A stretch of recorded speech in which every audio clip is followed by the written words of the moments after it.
So in our previous classes, we have studied about Lok Sabha, Rajya Sabha, and now who are their presiding officers. Also, we have discussed about, the state list, union list, and concurrent list. I mean, the distribution of, various states. I mean, legislative subjects. So after that, let us study what are the functions of Parliament. So Parliament altogether, what functions it will exercise. So, before understanding the functions of Parliament, see, here the Parliament or Union Legislature has the following functions. So, in that, the very primary and important function is the law-making function. So, as we said earlier, that the law-making function of the nation has been taken up by Union Parliament. So, this parliament will make laws for the nation, for the entire country. And see, this is a general process of lawmaking. From lower house, which is nothing but Lok Sabha, the bill will go to Rajya Sabha, and from here it goes to ratification for president. So from Lok Sabha it passes to Rajya Sabha, from there to president, or it can come from Rajya Sabha to Lok Sabha and then to president. So it can be other way. And all ordinary bills can be introduced in any of the house. So that we'll discuss later. But let us see what is this law making functions. The primary function of the parliament is to make laws. So the fundamental duty of this institution called parliament is to make laws. And it can make laws on any subject contained in the union and the concurrent list. So we have discussed earlier, right? There are 97 subjects in union list and there are 47 subjects in concurrent list. On all these subjects, okay, this parliament can make laws. So it can make laws on 97 along with the 47 subjects in the concurrent list. This is union list, this is union list subjects, and these are concurrent list subjects.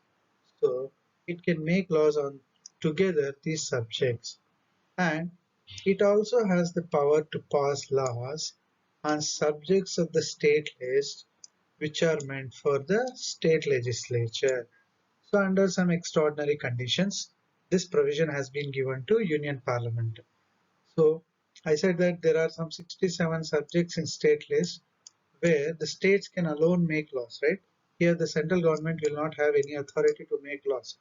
But if the state requires, if the state asks the central government to make any law, at this situation, the union government or the union parliament can even pass laws on subjects of state list. If the states request the central government, then they can pass. Or during the times of president rule. So we'll see this now later in your understand what is president rule. President is nothing but no, it's a state emergency. In any state, if the government fails to function, a constitutional crisis will start, right? In such crisis situation, the central government can make even laws on state list. So one is if the state asks the central government to make, or if there is an emergency in the state. What is emergency in the state? If the government is not present, it may be collapsed due to various political reasons. During such situation, the union parliament can even pass laws on state subjects. So, and to amend any part of the constitution, a bill can be introduced only in parliament. So if so you all know that everybody has derived authority from the constitution, right? And as years pass, there might be some requirements to change constitution. So when time passes, according to the needs of our present day, we need to bring some changes. And such changes in constitutions are known as amendments. So any change to be brought in constitution has to be referred as amendment. And such amendments can be introduced only in the parliament. State governments or state legislatures does not have any authority to bring changes in the constitution. Only the union legislature or the parliament can bring changes in the constitution. So this is the law-making functions of the parliament. So in the functions of the parliament, another important function is passing the budget of the nation. So you all might have heard about the word budget, right? So such budget is passed by the parliament for the entire nation. So what is this budget? The budget it shows the details of the expected income of the government and how it plans to spend. So through taxes and various other means and sources, government will get some income. So budget will tell us about what is the expected income for the current year or for the coming year and how it plans to spend that income. So what is budget? How much is the income that is government going to get and how it wanted to spend that income. So this details will be included in the budget and this is presented by the finance minister in the parliament. So if you look at the picture here, you can understand now the budget on various sectors, how the government allocates money. So based on the income that it is going to get through taxes, it allocates money to various sectors for agriculture, for medicine, for employment, for industrial infrastructure, many such things. It tries to, I mean, it plans its expenditure. All such details will be mentioned in the budget. Who will present this budget? Finance minister in the parliament. And parliament, when finance minister proposes this in parliament, it it has to be proposed in Lok Sabha. So budget cannot be introduced in Rajya Sabha. It can be introduced only in Lok Sabha because Lok Sabha is a very powerful house and it has directly elected representatives and all finance bills must be introduced only in Lok Sabha. So finance bill means like it is something related to money. So a budget is a finance bill.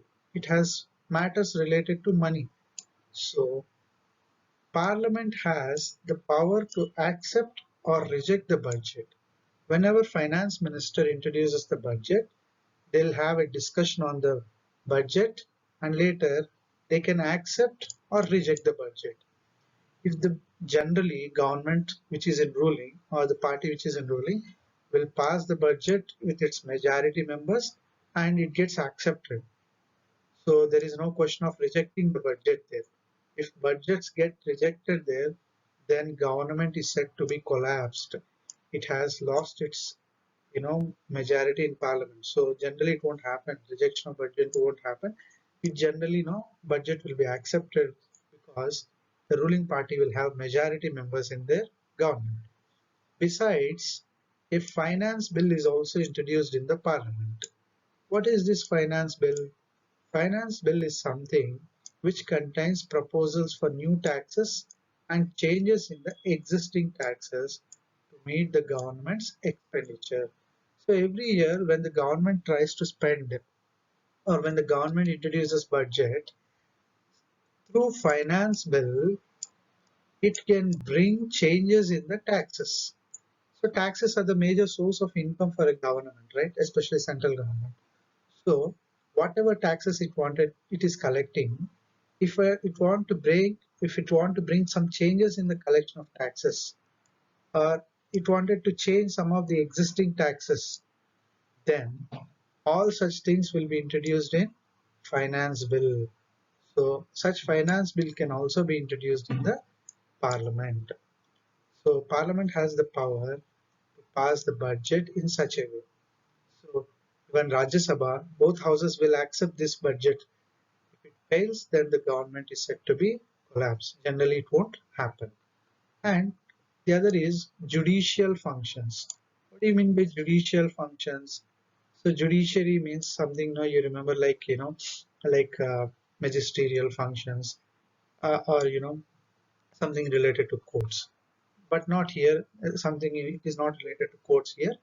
Even Parliament has some judiciary functions.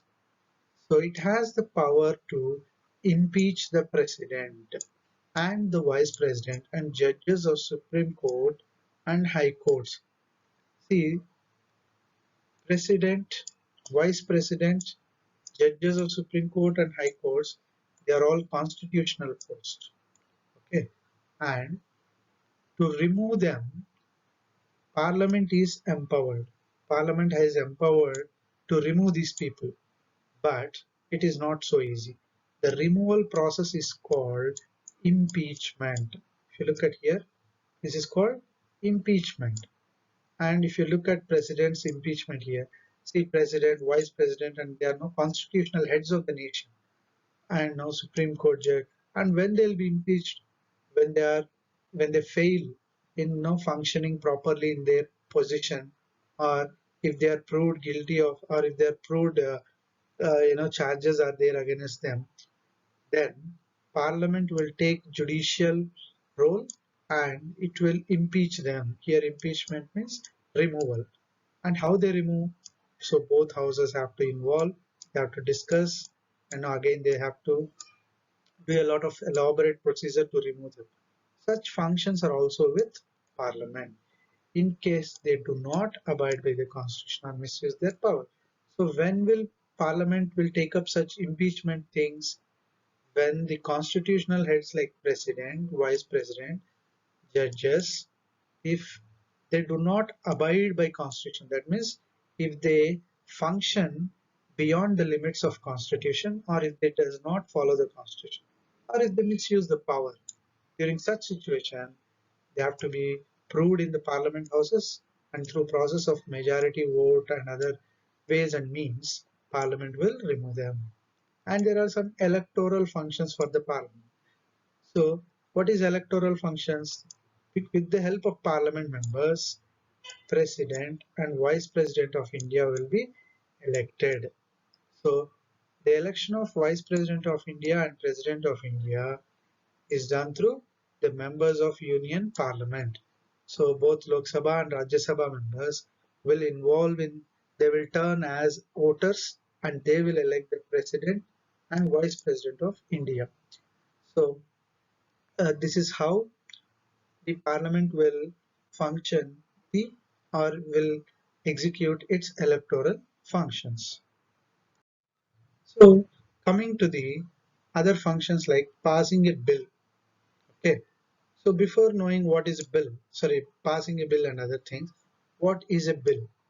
So a bill is nothing but a draft copy of the law.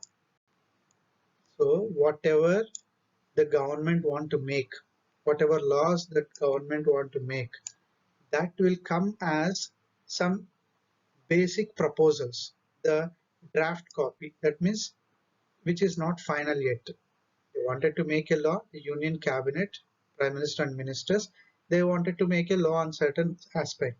Then they'll prepare a rough copy of that, how to make, what are the provisions to be included in that law and all.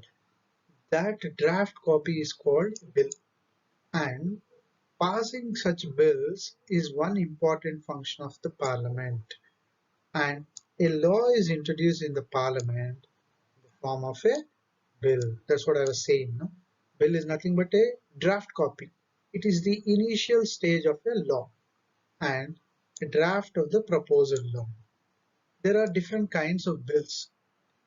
One is ordinary bill, another is money bill, and constitution amendment bill. So what is ordinary bill? All bills where money is not involved, such bills are called ordinary bills.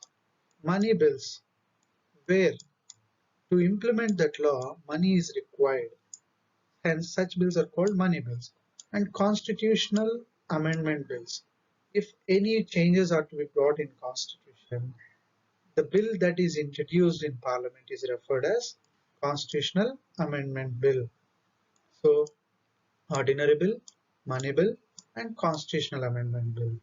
So these are the three kinds of bills that are introduced in Parliament.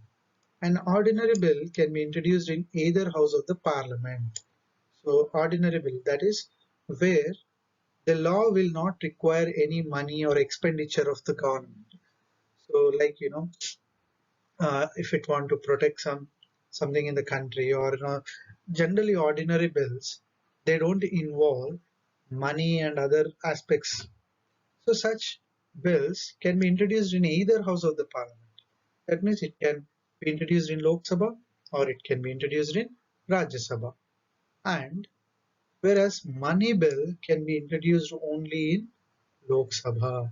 Suppose you take budget. Budget is a money bill. It is involved with lot of money and other aspects. Such bills can be only introduced in Lok Sabha. Suppose if you want me to say an example of ordinary bill, like you take a state has to be separated. There, no, the law has to be made. Then no need to frame, like a separate kind of money is not required. They can just pass the law and in the form of an ordinary bill, and they can make it. Whereas if you take budget, it is a money bill where a lot of expenditure, income, and other aspects are involved. So all ordinary bills can be introduced in either house. Either it can be introduced in Lok Sabha or it can be Rajya Sabha. But money bills can be introduced only in Lok Sabha. And the process of considering a bill is called reading. What kind of stages the bill will undergo in the Parliament? That is called reading. So the process of considering a bill means here accepting the bill inside the parliamentary houses. How it gets accepted, what are the ways and means it follows, how Parliament will make a bill to pass through various stages, and finally how it accepts it.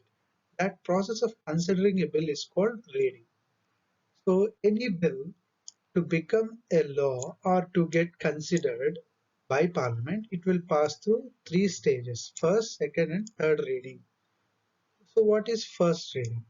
So you might have got an idea that a bill will undergo three different stages in Parliament, and then it will be accepted. So first stage is called first reading. In this, the bill will be introduced. The introduction of bill itself is first reading. So the very introduction of bill into the house is known as first reading. And what is second reading? In the second reading, the bill is discussed in detail. So once the bill is introduced, first reading will finish, and next the bill will be kept for debate or discussion. The opposition, ruling party members, they will try to argue with each other, they'll try to discuss with each other, they'll try to add some points, they'll try to remove some points. Many such discussions will happen in detail, and that is called as second reading. It is examined and suggestions are also made during such stage of the bill. So whenever a bill is in second stage, discussions, suggestions and changes will be made. And what is third reading? It is the final reading of the bill. So the bill has reached its final stage. In this stage, it can be accepted or rejected. So at this stage, the bill is regarded as passed in the House and sent to other House. Suppose if the bill has reached the first House, which is Lok Sabha, it has passed first reading, second reading, and third reading. Here, first reading means bill is introduced, second reading means discussion finished, third reading means it is accepted in this House, and then it will be sent to the second House. Now, in the second House, again the first, second, and third readings will occur. So, in the second House, the bill will be introduced from Lok Sabha or the any house, and again discussion and debates will happen on this between opposition ruling members. Then finally, it will be accepted and it will be sent to the president. For example, so this is the general process of the bill, how it becomes a law. Once the bill is sent to president, president will do his signature and then it will become a law. So first house, three readings will pass, reaches to second house, three readings will pass, and finally it reaches to president, then it becomes a law. So this is how the first, second, third reading will go and the bill will become a law. So you may get a doubt. So in case, see, the bill is passed from one house to another house and later to president, right? Suppose on a bill, if there is a deadlock between two houses, that is, Lok Sabha said yes to the bill and Rajya Sabha said no. All ordinary bills have to be accepted by both houses, right? So in such situation, a deadlock will arise. What is deadlock here? Any one of the house said yes and the other house said no. That is called deadlock or disagreement. Then, when there is such disagreement between two houses, they cannot send it to president, right? Both houses should accept and then they should send it to president. During such disagreement, the president will involve and he can call upon a joint session of both houses of parliament. So, in case of deadlock, what president will do? He will arrange a joint session. That means, see here in the picture, both house members will assemble in the parliament central hall and the Lok Sabha speaker will become the head of the joint session, and in this session they'll go for voting. So in this voting, generally, as Lok Sabha will have more members, the bill will easily pass. So thus the deadlock or disagreement will be resolved. And when a bill is passed by both houses of parliament, it is sent to the president, and after the signature of the president, it becomes a law. So this is the procedure of the bill becoming a law. And if there is a disagreement, president will ask both houses to assemble and finally discussion and debates will happen. And at the end, they'll go for voting. And in the voting, as Lok Sabha is having majority members, they have majority vote share and the bill becomes law. And there are other powers called miscellaneous powers. So other powers. What do you mean by miscellaneous? Means other powers. Parliament can make even laws regarding the composition, jurisdiction, and powers of Supreme Court. So, like Supreme Court judges and all, if they wanted to get increase the number of judges and all such issues, Parliament can make laws. Suppose there are some few judges in Supreme Court, they require more number of judges. Through a law, they can increase the number of judges in Supreme Court, and the powers of Supreme Court can also be, handled through powers of Parliament. It may establish a common high court for one or more states, a law, and also it may alter the names of boundaries of any state, the new state separation, territories from any state. That means territorial aspects of states, like they may combine one or more states, they may alter the boundaries of the states. All such things come under the miscellaneous powers of the parliament. So these are the functions of parliament. So with this, your chapter ends.